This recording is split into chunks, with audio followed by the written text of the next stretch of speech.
Si le cannabis est illégal dans beaucoup de pays, Ariane Roskam a trouvé comment vendre sa drogue sans bouger de chez lui. En quelques années, le roi du cannabis a bâti un empire grâce à Greenhouse Seed Company, la plus grosse entreprise de vente de graines de cannabis en Hollande. Vous écoutez Criminel 2.0, épisode 29. Ariane Roskam, première partie. Quand Ariane Roskam commence à faire parler de lui, il a 25 ans. Mais avant cet âge, sa vie reste une parfaite énigme. Un mystère soigneusement entretenu par Ariane lui-même. Aujourd'hui, notre homme a 50 ans.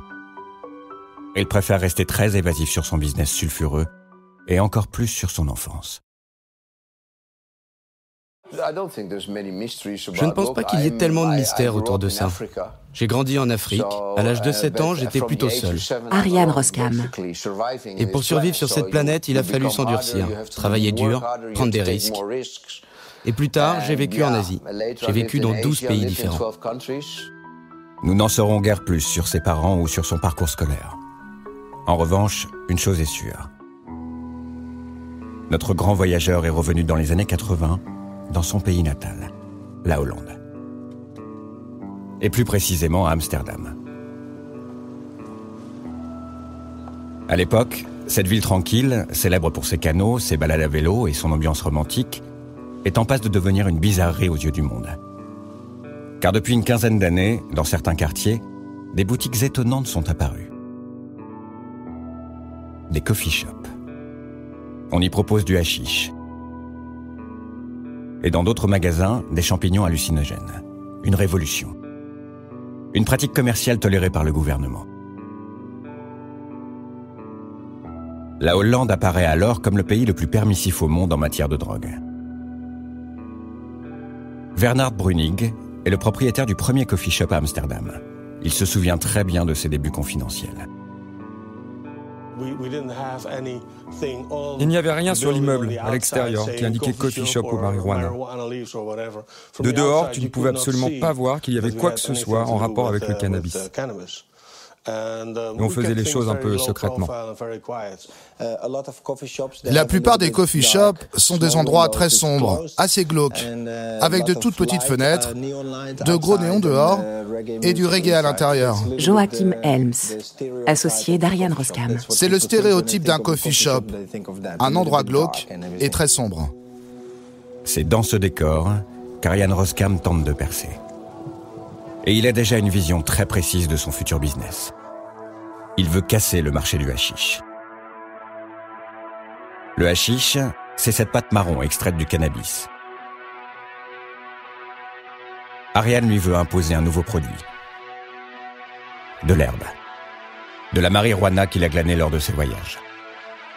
Et pour la vendre, il va adopter un incroyable discours commercial.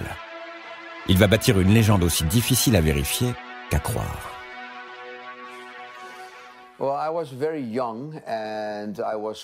J'étais jeune et je faisais un trekking en Thaïlande avec mon sac à dos. Ariane Roskam. Et j'ai rencontré un très vieux docteur. Un guérisseur à la fin des années 70. Il soignait les héroïnomanes avec de la marijuana. Et je me suis dit, c'est impossible. Il est complètement fou. Mais j'avais 17 ans, j'étais très jeune.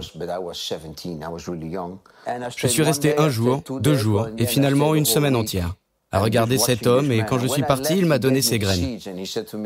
Et il m'a dit, ces graines renverseront les gouvernements dans le futur.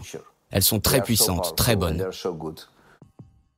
Une marijuana prétendument révolutionnaire qu'il va modifier en laboratoire grâce à des botanistes et des techniques modernes. Son but ? Obtenir une herbe très concentrée en THC, le principe actif du cannabis. Le docteur Debourg, un addictologue français, reçoit tous les jours dans son cabinet des consommateurs de cannabis. Il sait très bien que ces produits très concentrés ne sont pas sans conséquences pour la santé.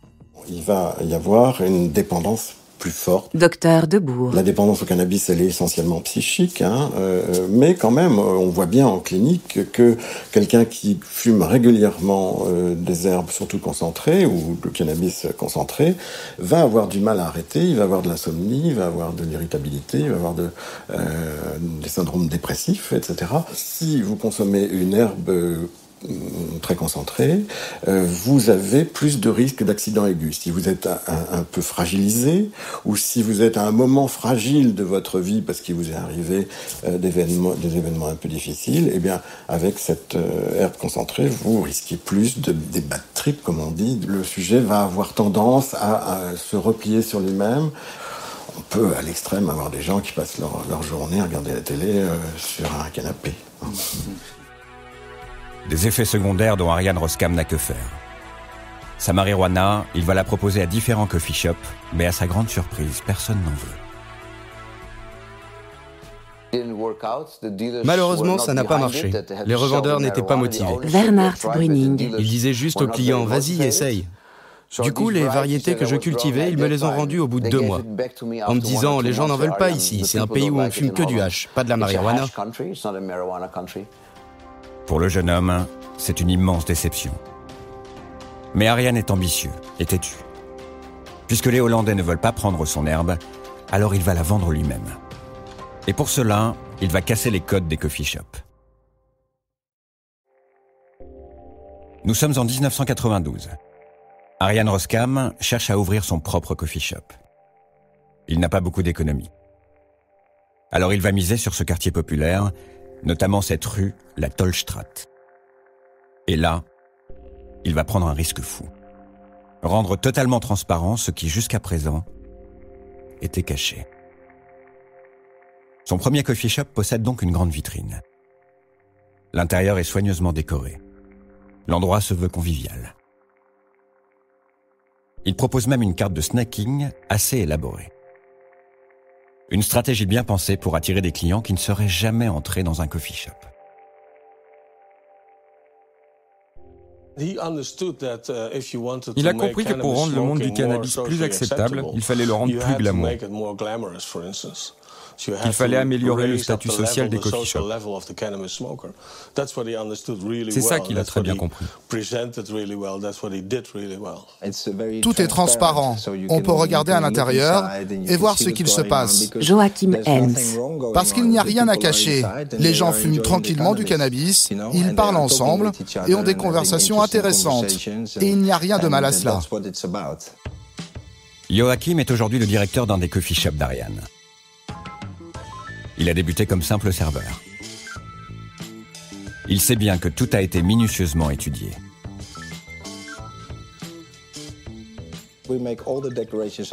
Nous faisons toutes les décorations nous-mêmes. Depuis le début, Ariane a tout pensé. Les tables, l'éclairage, tout ce que vous voyez a été fait à la main et créé par Ariane et sa femme Brenda. Et c'est une énorme différence avec les autres coffee shops. Et il existe une autre différence et pas des moindres. Ariane Roskam est un excellent commercial. Alors il va faire de son coffee shop une marque, avec un nom, Greenhouse, et un logo, du jamais vu.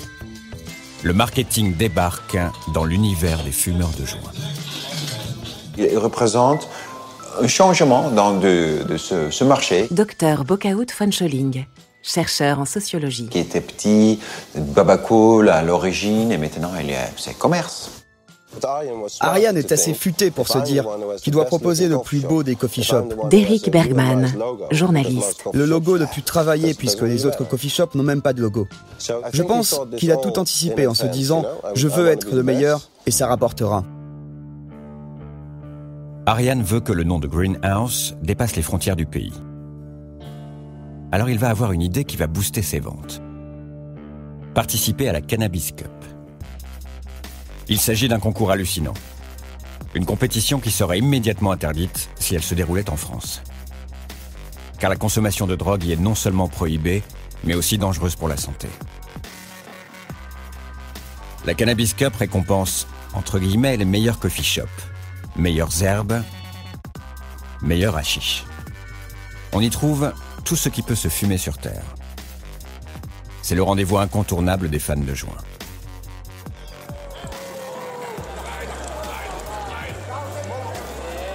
En 1993, pour la première fois, la manifestation s'ouvre au grand public. Avec son look de rocker, Ariane le sait, il s'agit d'une formidable opportunité. À ses côtés, Steven Hager, le rédacteur en chef de la revue américaine High Times Magazine, considéré comme la Bible pour les consommateurs de marijuana à travers le monde. C'est aussi l'organisateur de la Cannabis Cup. Il se souvient très bien de l'arrivée spectaculaire du patron de Greenhouse.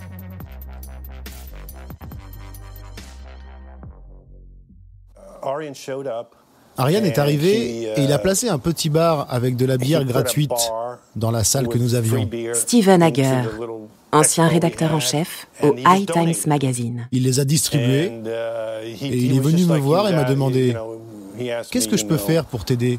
De quoi as-tu besoin ?» Il aurait fait n'importe quoi pour se rendre utile. Non seulement Arian cajole le public, mais il va en plus chouchouter les membres du jury. Une idée très astucieuse. Arian avec Greenhouse est le petit nouveau de la manifestation. Derek Bergman. J'avais déjà couvert l'événement depuis des années. Et c'est là que j'ai vu ces petites camionnettes passer dans la ville, transportant les Américains vers la manifestation. Tout ça aux frais de Greenhouse. C'est très futé. Tu n'as pas besoin de dire à ces gens « vote pour moi ou sinon je te conduis pas ». Mais quand même, tu leur facilites la vie. Donc il a commencé à faire ça et à conduire les juges au Greenhouse. Et quand tu arrives là-bas, en plus, tu as de petits cadeaux. Parfois une écharpe pour mettre autour du cou ou peut-être un t-shirt. C'était un vote populaire et c'était le garçon le plus populaire. Steven Hager. Je veux dire, c'est le plus sympa des gars. Donc il a en quelque sorte dominé l'événement. Et sa stratégie fonctionne à merveille. Greenhouse gagne le prix du meilleur coffee shop. Dès sa première participation, il décroche le titre tant convoité. C'est le début d'une longue série. La simple évocation de ces coffee shops déclenche l'hystérie dans la foule. Il devient une célébrité au discours bien rodé. Mais une ombre plane sur toutes ses victoires. Ses coupes, il les a acquises aussi en jouant les chauffeurs de taxi pour les membres du jury.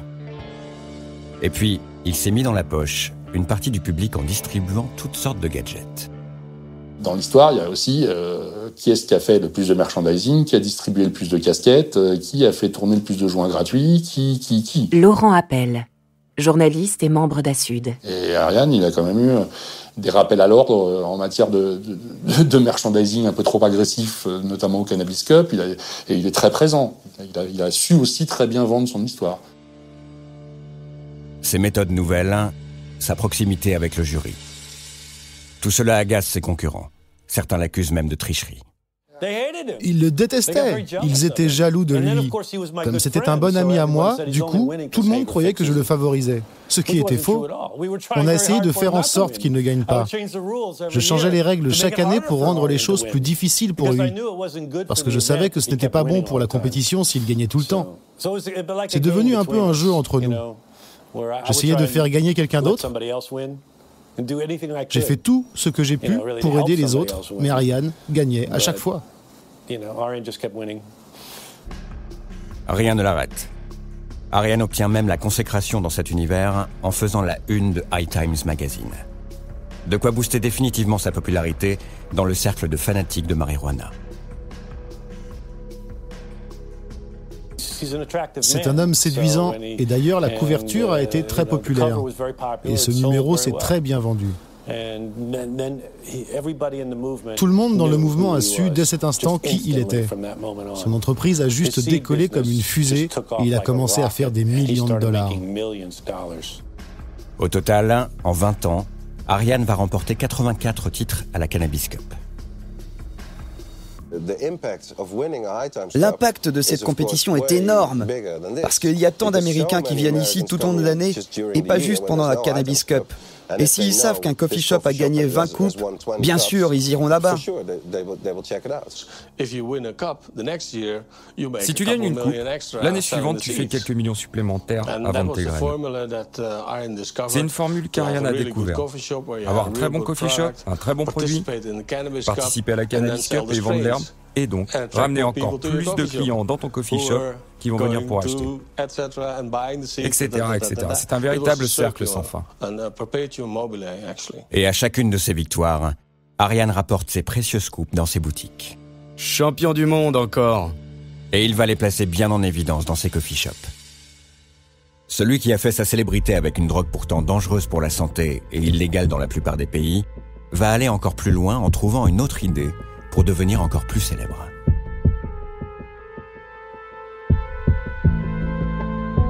Vous venez d'écouter Criminel 2.0.